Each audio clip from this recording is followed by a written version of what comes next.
For more than 6 decades, McGough has been one of the area's premier full-service construction firms. We have built not only great buildings, but also exceptional experiences for our customers and our partners. Our reputation as a preferred partner reflects our commitment to developing truly collaborative relationships in support of better project outcomes for our clients. We take great pride in our people and their extraordinary expertise in planning, development, construction, and facility management. The construction industry can be an exciting and diverse career choice for women, offering opportunities for stable and strong career paths in several different areas. And McGough is dedicated to increasing opportunities for women in the construction industry. Hi, my name is Karen McCabe, and I'm the Outreach Director for McGough Construction. I've been in the industry for 22 years, working towards a more diverse and equitable industry. I will be your moderator for today's panel, giving you a small glimpse into the wide possibilities that the construction industry offers to women. Construction is a very team-oriented industry, so our panel today represents just a small representation of a single project team and the many opportunities for women. I'd like to introduce you to Jen Merkowitz. Jen, can you give us a wave quickly? Thank you.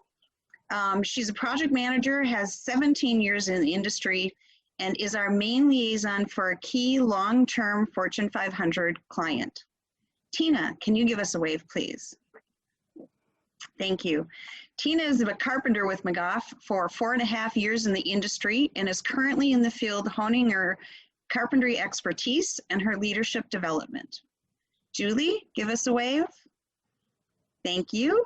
Julie's one of our safety managers with 10 years in the industry and whose core responsibility is the safety for all of our projects based out of our Fargo office.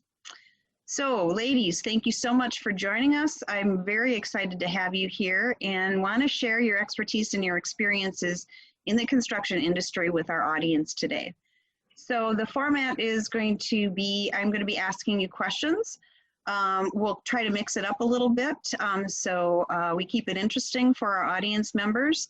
And why don't we go ahead and get started? Tina, I'm going to ask you first. You have a really interesting career path journey. And maybe you could tell us a little bit about your journey to become a carpenter and include your educational path as well, please. Sure. I have a really roundabout way of coming to be a carpenter, which I don't know. I had a passion for things related to carpentry in high school or middle school when we had shop class, but no one ever told me, hey, Tina, you could do something with this. You could go into the trades, you could become a carpenter. No, I did well in school, so I thought I was going to college to become a doctor. Well, I ended up getting an undergraduate degree in fine arts. And then after working at a cancer center in between, looking for a photography job and not finding anything, I decided to try a summer intensive in architecture and loved it and got into grad school from there. After that, I worked in the field for a while, but I always found myself drawn to the field. I love to meet with contractors. I love to watch the process of buildings going up, see how all the details go together, all the systems. And eventually I was laid off from architecture. So I had some time at home for 5.5 years to think about what I was going to do while I raised my children.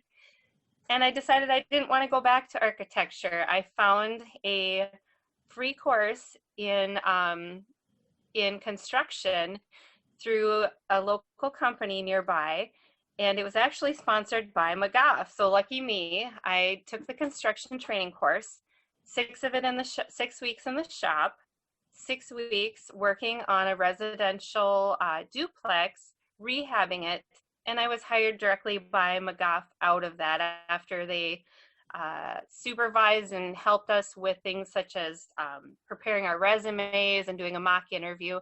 And I've been with them ever since, and I love what I do. We're glad to have you, and that is very interesting career path. I love the fact that it's not just a straight line from point A to point B, but it's kind of circuitous. There's a lot of different stops along the way. So Jen, maybe you can share your career path, including your educational background as well. How did you get into the construction industry? Sure. So I have a Bachelor of Science from Mankato State. I started out like a lot of high schoolers, had no idea what I wanted to do, but knew that a college degree was going to help me do anything. So I think I changed my major like 6 times. Started in healthcare administration, computer programming, wildlife management, and then ending up in construction management. I got to where I am because I tried a lot of things, kind of like Tina, tried summer jobs, did some job shadows, things like that to just see what was out there.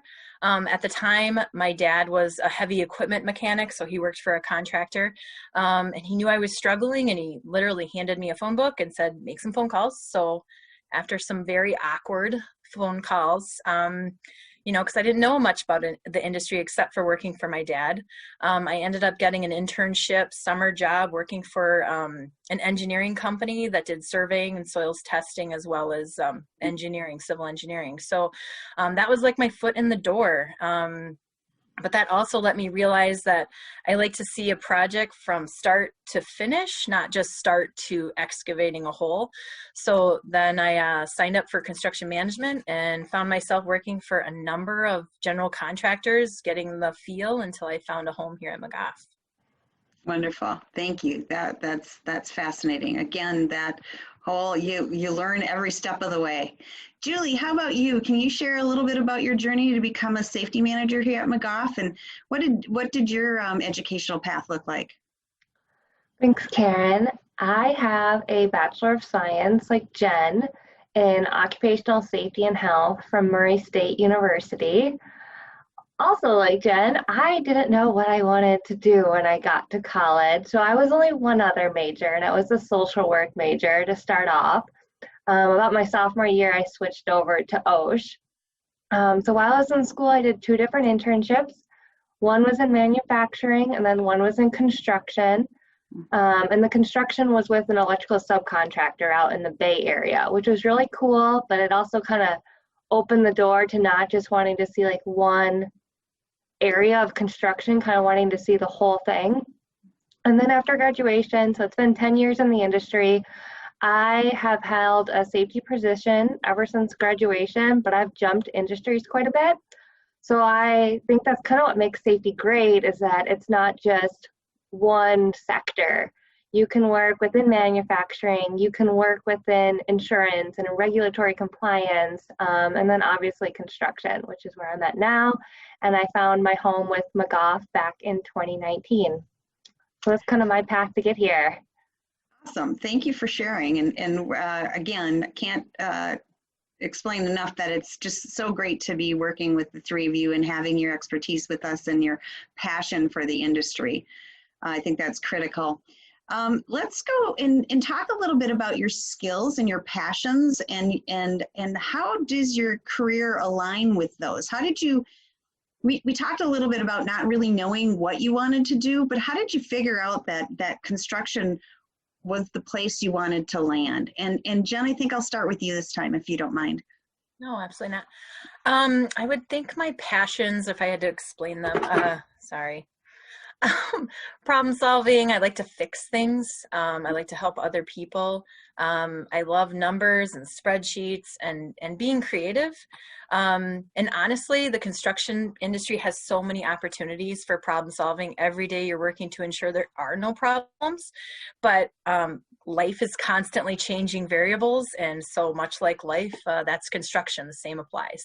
So one day the wind's blowing one day and the smell of asphalt, because you're laying it in the parking lot, gets inside the building, and a number of people now have to leave work because they have headaches. I mean, so many different problems, minute to very large, and different clients want different things. And you have to figure out a way to ensure that they're being taken care of, and being creative helps figure out the end goal. Project management, you're responsible for financials of the projects, and they can be a $500 job, $1 million job. And tracking costs is a huge role. So it's a blessing that I love spreadsheets, because I use them every single day to track progress. I love that whole problem solving thing. That's one of the things I've noticed in the construction industry is you're never, ever bored. And I Never. like that. Absolutely. Julie, how about you? Tell us a little bit more about like, how did you figure out how construction and safety kind of aligns with your skill and your passion?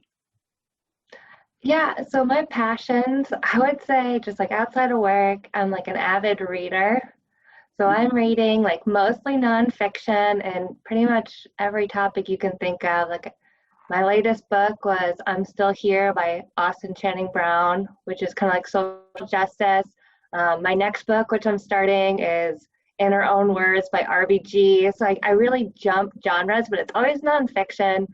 And then I think that kind of relates just to safety and that I like to read, and you have to read a lot within the field because it's ever evolving. But also, just reading nonfiction, you learn a lot about people's lives and who they are as people. And that relates to this field because I think you need that strong foundation of getting to know people to be successful, and having that trust that you gain over time. Also, with construction, it is outdoor work at times, so you need to be able to enjoy the outdoors, which aligns with my passions outside of work.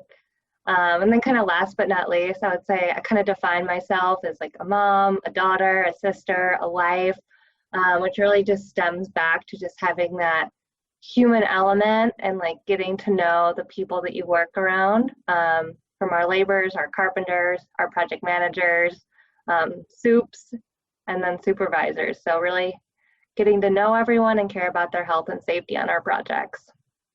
Excellent, excellent. I love you both touched upon the whole relationship building and nurturing piece of it, which I think a lot of people wouldn't think about in the construction industry, but it's so critical. Tina, I bet you can speak a little bit about the relationship building in the carpentry, in the field side of things. Can you share your passions and your skill sets? I'll run with that one first. The relationships that I've made within the industry with the people I work with are the most rewarding part of my job, I would say. If I have a bad day, that's what convinces me to keep going, is those people out there and just their talents and sharing that with me. As far as the skills that directed me towards construction, I'm a very hands-on person. I love to build things, create things. I love to solve problems. Again, there's that problem-solving bit with things I build out there, as well as think more critically about the building process itself when you are trying to figure out how one element that, let's say, an iron worker is putting some reinforced bar into a building, how that impacts what you need to do in order to prepare the building to fit with their piece of the puzzle. I'm also, I love acquiring new skills. I have a very insane curiosity about life and just learning things.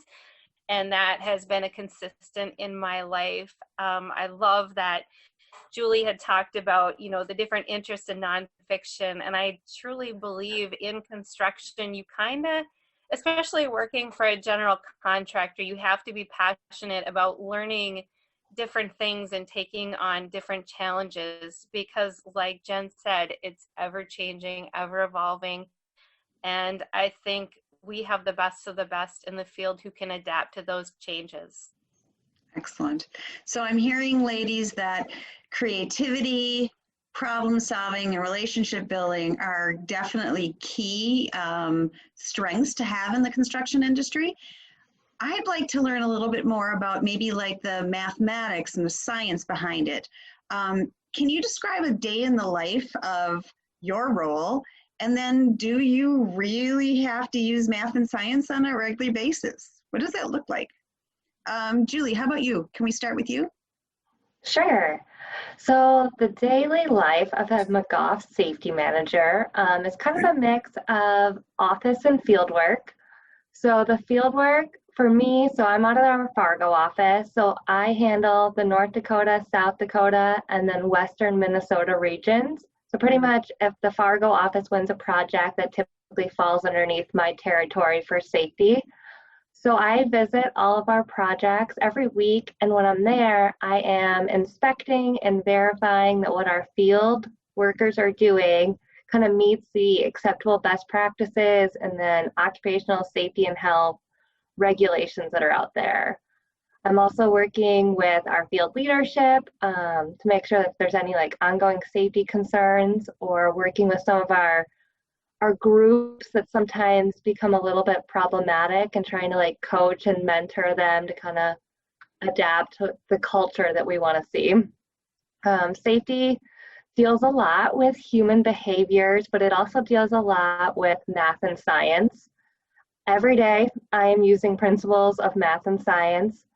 I just got an email this week, so I'm part of the American Society of Safety Professionals, and they sent out how STEM relates to safety, and it's actually part of like their educational resources, which I think is pretty cool. And they give like a lot of different examples, but the ones that I can think of like off the top of my head is like, as I inspect our job sites, like I'm looking at our employees like body positioning on a ladder. And I'm making sure that, you know, kind of using those physics elements that if they're leaning too far, could they tip the ladder?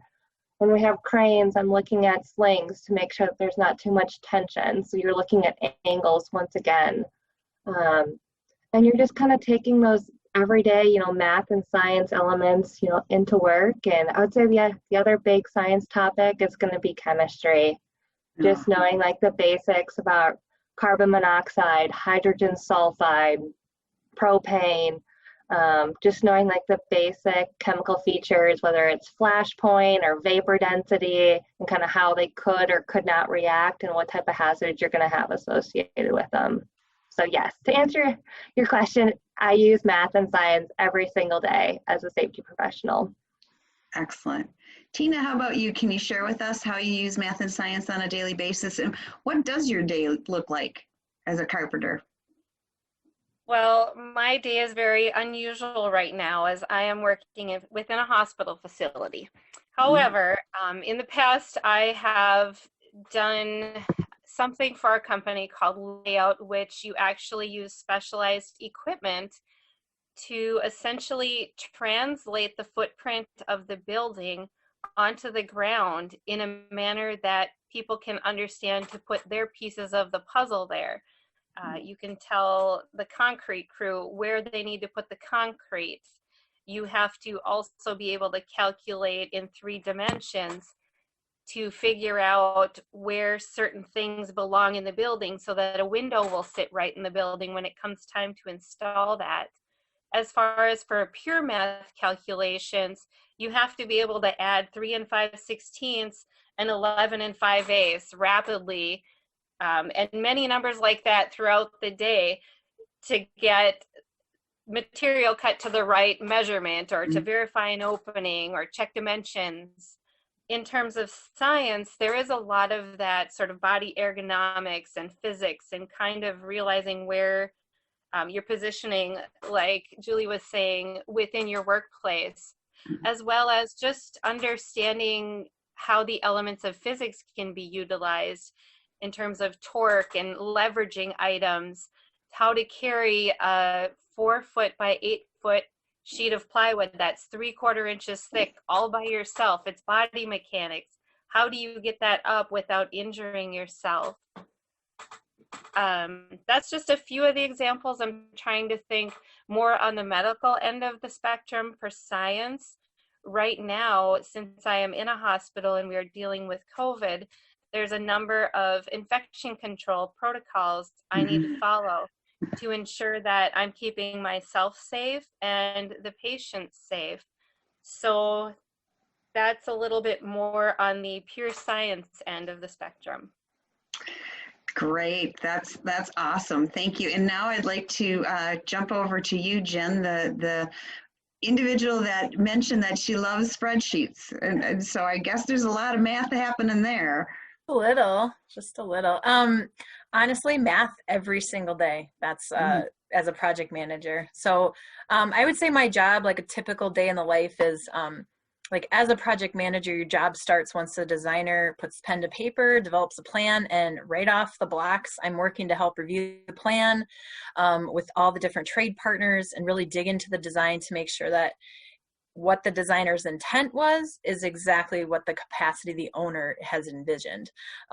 So is that the design they're going for specific to the client and how they operate? Is that going to work for them? And then what about 5 years from now? Asking all these questions as we're developing a project and before even a shovel is in the ground. The client's spending millions of dollars on a project. You want to ensure that the design takes into consideration their growth plan. So all of that as a project manager is a kind of a daily churn thing. And again, yeah, math is every single day, tracking costs, working to be a good steward of the client's money. And then as we're talking like science, that's a really hard one to get away from in construction. It's everywhere, from design to owner occupancy, knowing how all the different materials work together builds better buildings. Healthy buildings need to breathe. So in order to build a healthy building, you have to understand how all these different systems work together, because you really don't want a petri dish of mold for your owner or future inhabitants. And then when you're talking the design before we even get it on paper, teams of engineers have gone through relying on their math and science background to build these amazing structures in 2D and 3D for us to build them out in the field. So nice. So certainly a wide variety of talents and skills kind of go together. Not only the hard concrete math and sciences piece, but the human piece too. And I love that combination. I think that's wonderful. So what are some of the cool things that like a carpenter or a project manager or a safety manager does that enhance the lives of others and makes the world a better place? Because I think that's really important to all of us, right? Maybe Tina, you can go ahead and start. Building off that whole building science thing, I think when you really do take the time to perfect your craft and create the building right, people will gain the benefits from that from years forward. We don't design the building, but we are basically given free will to put together the elements to create that building. And that's sort of where the magic happens for us. On a more sort of banal level, the work I'm doing at the hospital right now is enabling people to go back home to their families because they're allowed to be treated in specially ventilated areas to ensure their health and safety so they can get better. Love that. That's wonderful. How about you, Jen? What do you think? What are some of the cool things that you do as a project manager that enhance the lives of others? Honestly, I thought about this question, and you know, when you love your job, everything's cool about it. So there's not really one specific thing that I can say is cool, but ultimately, helping a client to plan for and envision their dreams and then helping them make them a reality, I think that's pretty cool. I get to work with a client that does some pretty amazing things for people. So the fact that I can help them continue to grow their business so they can continue to do amazing things is very rewarding. Nice, like that. How about you, Julie? The cool thing. So I think what's cool about safety is that at the backbone of it, it's just dedicated to helping people. And then that commitment to making sure that the people that we work with and our inner circle and our staff get to go home at the end of the day healthy and safe to, their families and their loved ones is, really, really cool. I love that, ladies. Thank you for sharing that.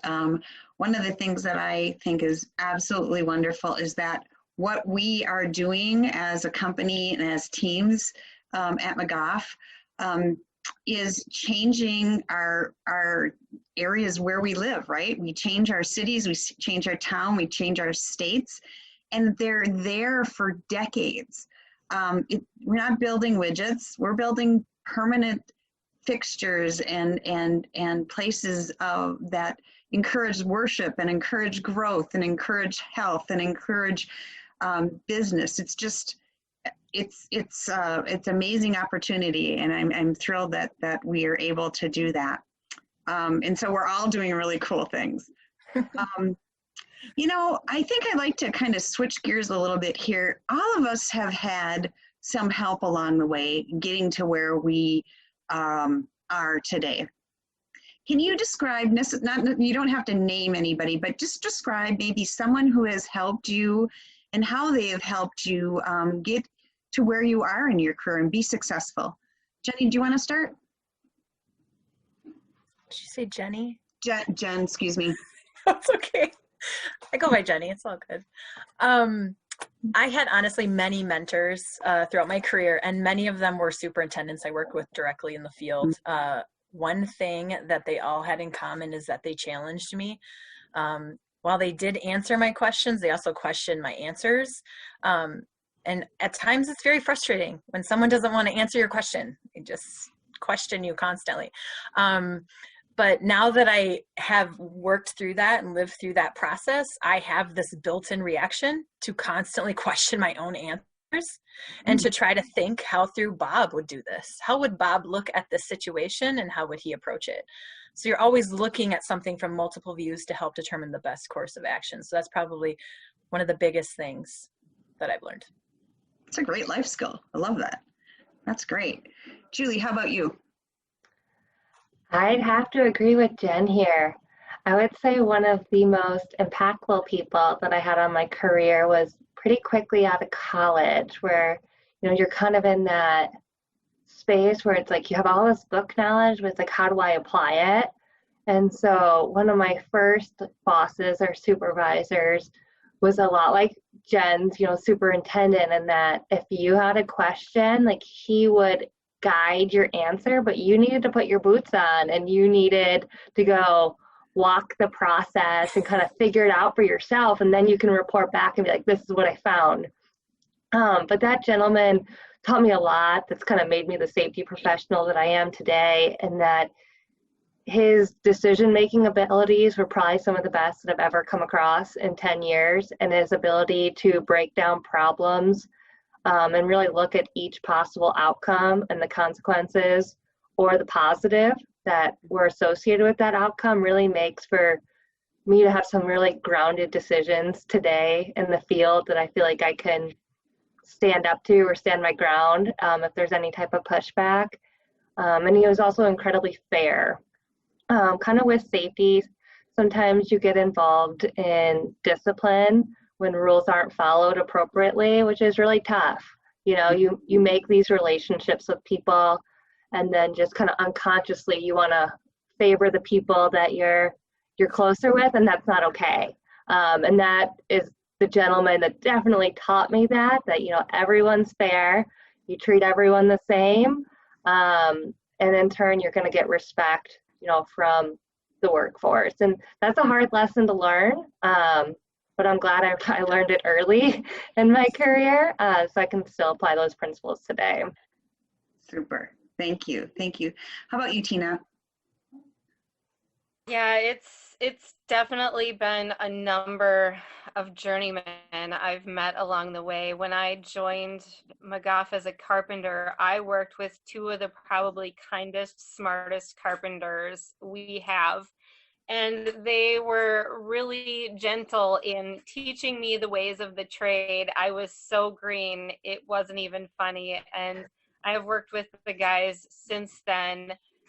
And you get the sense that they're proud to see how far you have come, but I can still rely on them as mentors. I've just had a wealth of people willing to share their knowledge and teach me what they know. And because you're learning from so many different people, your box of tools that you carry along with you in terms of how to think about building a project it becomes incredibly huge. It's not just the physical tools you use, but it's all those other things they've taught you about the process. And I've also had a fellow coworker who's a journeyman who I consider a mentor and a friend, who has pushed me to strive higher in my career path and caused me to have those conversations with higher up people in my company to push them to give me opportunities that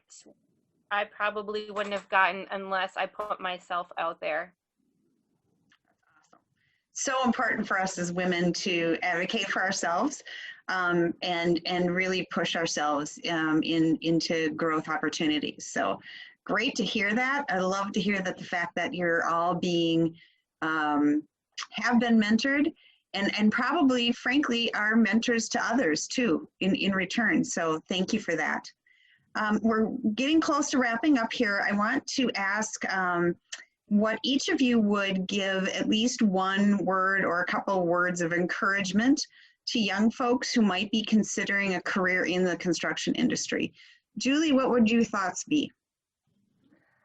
My thoughts are that hopefully during the course of this presentation, I got across like how much I love my job and kind of what I do. And if there's anyone else out there that kind of likes the safety and health side, that there's definitely a home for you within construction. Construction is great. I love it. I love the complexity, the ever-changing nature. There's absolutely like the application of STEM on a day-to-day basis. No two projects are the same. And yeah, I really encourage it, and I hope that more women join the field in the years to come. Thanks, Julie. Appreciate that. Tina, how about you? Oh, well, I would say, there's construction is a field where you can make a good living. Despite what I was told in high school, you needed to go to college, you needed to become these sort of professional people, medical or an engineer or what have you. After going my long circuitous route in the education system, I became a carpenter, and I was making a wage comparable to what I made with a master's degree in architecture. And that was without the added benefits of being in a union, all the medical and pension, all those benefits on top of it. So don't be afraid that you are not going to have good earning potential. You're not going to come out with college debt if you go into the trades. That is a huge benefit. I'm still paying my student loans. And also, if you are the kind of person who loves to be creative and do things with your hands and solve problems, go for it. Find the people, if you can, search them out. There's people who are willing to mentor you and teach you things to get you into the construction path. Many of the trade organizations, the Carpenters Union, for example, before COVID, you could go in there one night a week and they'd give you a tour of the facility and show you around and give you a taste of what we do. I know the masons do it, the laborers, electricians, the mechanical guys. They'll all take you in and show you what they do and find what that trade you're passionate about, because there's a place for you in construction and it's very rewarding, I've found. Excellent. Thank you. Appreciate that, Tina. Jen, how about you? What's your final words to the audience members if they're kind of curious about getting into the industry? I think the things I have learned are, don't be intimidated. I have learned that the people in the industry are there because they want to make change. They want to see things, they want to build things, they want to make the world a better place. They absolutely would take you under their wing. I know the four of us would have no problem mentoring anybody or answering any questions. And that goes without saying. I know many people in the industry reach out, cold call. I mean, it gets you places, meeting people, relationships, but putting yourself out there, because it doesn't matter what field you choose, you just have to put yourself out there. And I will totally repeat this quote. That's my favorite quote right now. Like, every morning in Africa, a gazelle wakes up and it knows it must run faster than the fastest lion, for it will be killed, or it will be killed. And every morning a lion wakes up and knows it must outrun the slowest gazelle, or it will starve to death. So it doesn't matter whether you wake up a lion or a gazelle. When the sun comes up, you better be running. So. Love that. Thank you, ladies. So very impressive and intriguing. I want to thank our audience members as well. So if we have intrigued you or piqued your interest about the construction industry at all, please reach out to us at McGough. We're on LinkedIn, Facebook, Instagram, or also you can look at our website, which is www.mcgough.com. And another wonderful resource is TrailblazersLIVE, which you can follow on LinkedIn, Facebook, and Instagram. Don't hesitate to reach out. We're here for you. And I believe one of our panelists mentioned we want to get more women in the trade. So reach out to us. We're looking forward to hearing from you. Thank you again, ladies, and have a great night.